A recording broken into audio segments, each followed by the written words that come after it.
Peter,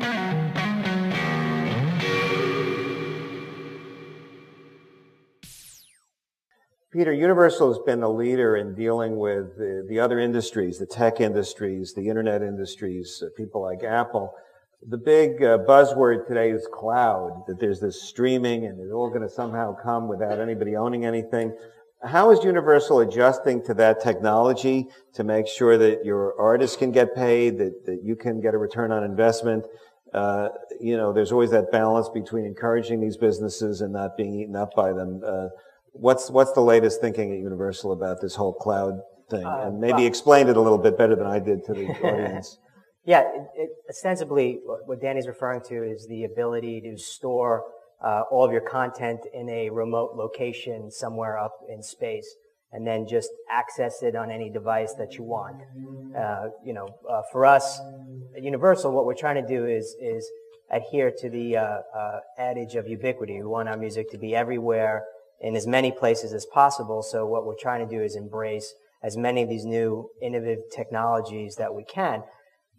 As Danny alluded to, the challenge is when you have services that pop up that use your content, use your artist's content without permission, and that's where the gray area comes, and that becomes a little bit difficult because we as a record company, although we're vilified for it, we have a fiduciary responsibility and a moral responsibility to the artists that we deal with on a very human level to not only push their work out there and exploit their work, but to protect their work.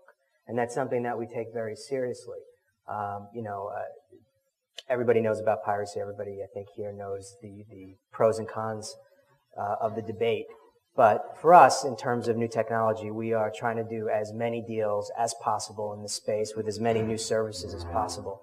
And it's interesting because, you sit in these meetings and you get a real sense of how these things are done. And it's not just simply somebody walking in with a new device or a new web-based service and saying, hey, isn't this really cool, or a new app.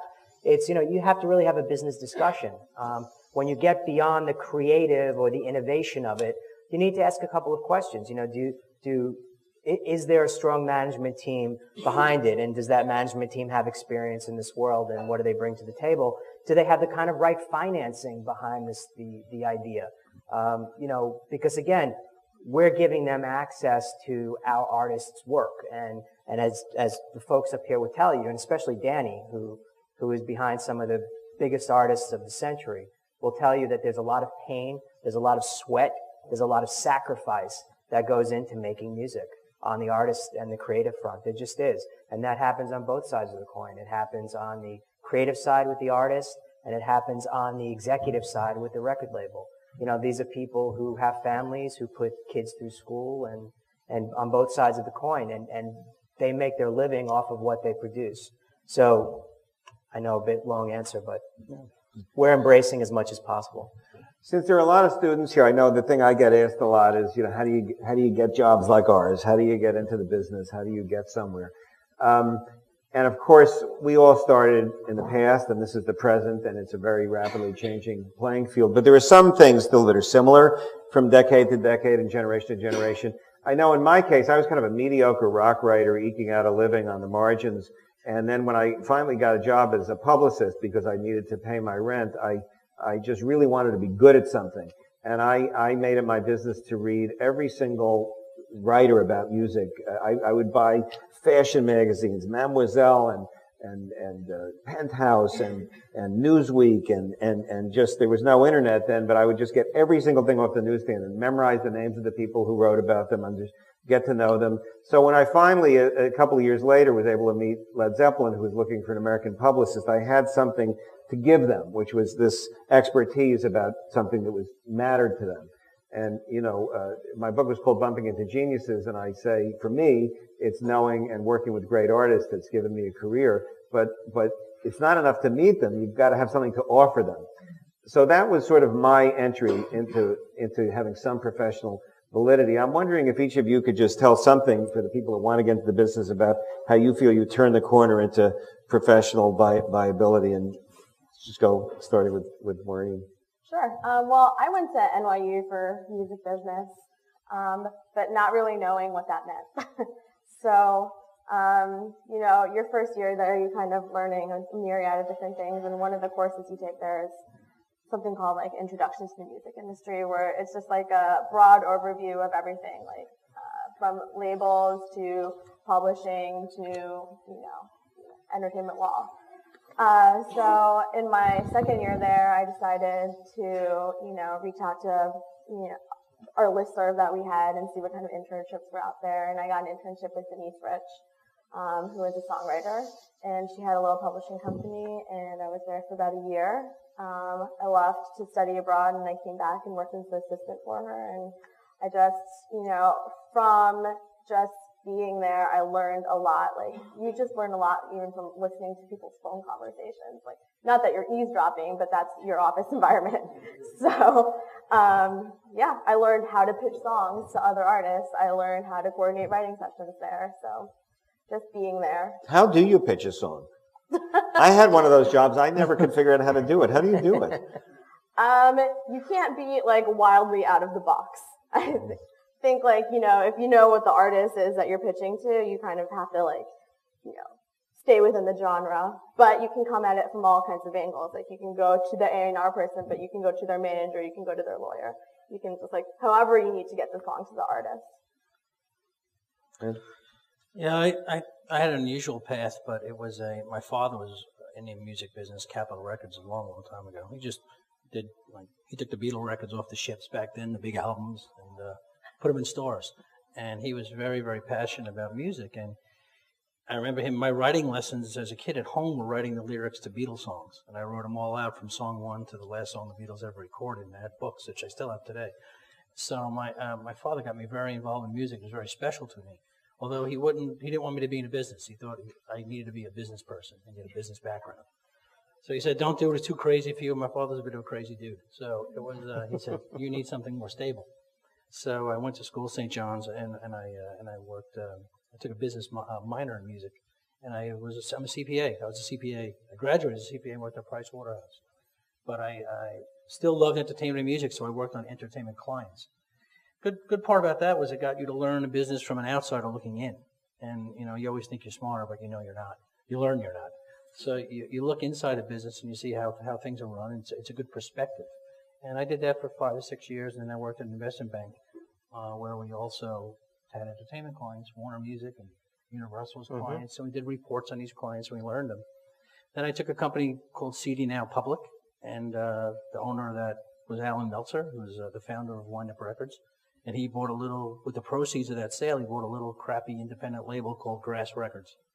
And they had some really wacky employees and some really wacky artists. And he invited me in for lunch, and Creed played that day. And he said, would you come in? And I consulted for a year to see. I was kind of nervous at the time. I had a decent job, and I was nervous of coming into the industry. But I loved it, and I was passionate, and I took a shot. And I came in as a general manager, and we fired half the company, got rid of 90% of the artists, and renamed it Wind Up Records. And that's where we are today. So mine was a background of business that led me to music. Complete accident. Complete accident. I graduated college, and I was on my way to do a PhD. And that summer, my dad sat me down and he said, if you're going to have a career, it should be something you love. Don't worry about the money. Don't worry about all that kind of stuff. That stuff follows. You got to love what you do. And it was the best advice I had gotten in terms of career. And I thought about what I really loved to do, and I realized it wasn't going to school for another 8 years and being poor. So a buddy of mine had called me up, and he said, hey, there's an opening at Arista Records where he worked. He was a promotion executive. And so I went, and I was an assistant, and I was a gopher. And I wound up being a gopher for Clive Davis at the time. So it was getting his suit. So how did you get his attention? How did I get Clive's attention? Yeah, a lot of people wanted Clive Davis's attention. How did you get it? I went in for the interview and sat down, and he looked at me, and he asked me where I was from. And I said, New York. He said, no, where are you really from? I said, I'm from the Bronx. That's where I'm born and bred, in the Bronx. And he said, so let's say, for instance, I gave you a cassette, and because it was about cassettes, I hate to date myself. But if I gave you a cassette... You all know what cassettes are, right? I gave you a cassette, and, you know, I asked you to bring it to this person, and the person didn't want to take it. What would you do? I said, well, I'd probably twist his arm behind his back until he screamed and took it. And he said, you're hired. and for me, it's, you know, getting onto what you love. For me, it's, I love music, don't get me wrong. But what I love more is news. I love news. I love making news. I love creating news. I love the strategy behind news. So whether it's politics, whether it's music, whether it's any type of entertainment, I just love news. I'm a news junkie. So that's what keeps me in chips these days. I have a very quick Clive story. Can I tell mine? Go. Since you mentioned he's the greatest, but at the time Sony distributed on Sony does domestically. Just say who Clive Davis is in case there are people here. Everybody knows who Clive Davis is. Iconic figure and one of the greatest A&R men of a former lawyer. Yeah. Clive was a lawyer. We wouldn't hold it against him. No. Anyway, we had this band Evanescence. We have this band Evanescence.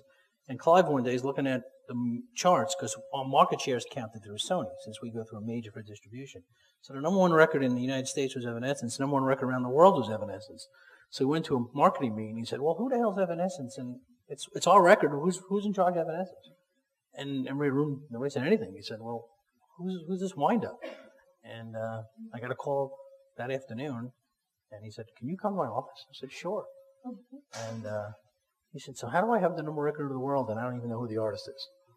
And that's when he explained that we were a distributor label. He wasn't even focused on that. It was just about art, the music, chart positions, which he loved, which he loves.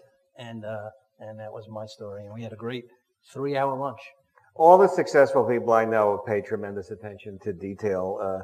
You know, they say that Lou Wasserman used to call every day to find out how many people went to the Universal Cities tour until the day he retired. And from his phone call to when I got to the office, he knew that the record started in Little Rock, the 6 radio stations that played it. He knew all the. But when I walked in, I thought I'd tell him how it got started. He knew the answers already. So very well prepared, very smart man. But Danny, that brings up another point too. Maybe is that, you know, when you're trying to, do a trajectory on a career, it's interesting that each of us have kind of had some figure that, not that I guess we've attached ourselves to in some way, shape, or form. You know, there's been someone who served as, maybe a mentor is on one extreme of the line. The other extreme of the line is just somebody that you worked near and was able to call. I learned from so many people. And some successful people, and some people just, like you're saying, working there. An early PR job I had was with an old show business firm called Salters and Ruskin, and I was the rock and roll guy with long hair, and they had like the circus and movies. And I was kind of a rock snob, the way I guess my son feels about hip hop now. I just felt that was the real art and everything else was kind of schlock. And there was a woman next to me named Myrna Post, who also from the Bronx, but with a much thicker accent than yours, who did movie people. And she would make all these calls and beg for press. And I kind of looked down at her. I thought I was this classy guy dealing with these writers and journalists. But I noticed that I would make a call and then think about what to do next. And she'd make 5 calls while I was thinking about what to do next. And I realized that she was the one who actually knew what she was doing. And that it was really one of the great teachers, Myrna Post. God bless her wherever she is today.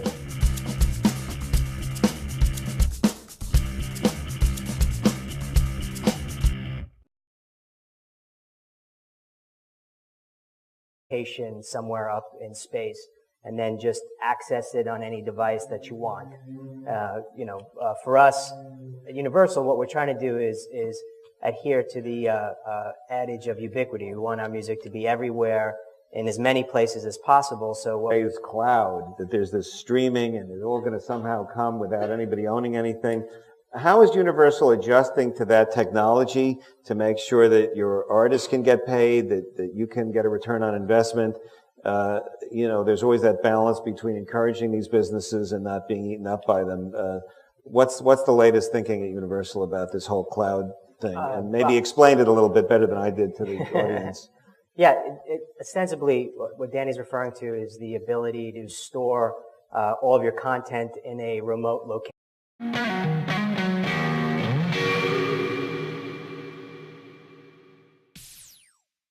Peter, Universal has been a leader in dealing with the other industries, the tech industries, the internet industries, people like Apple.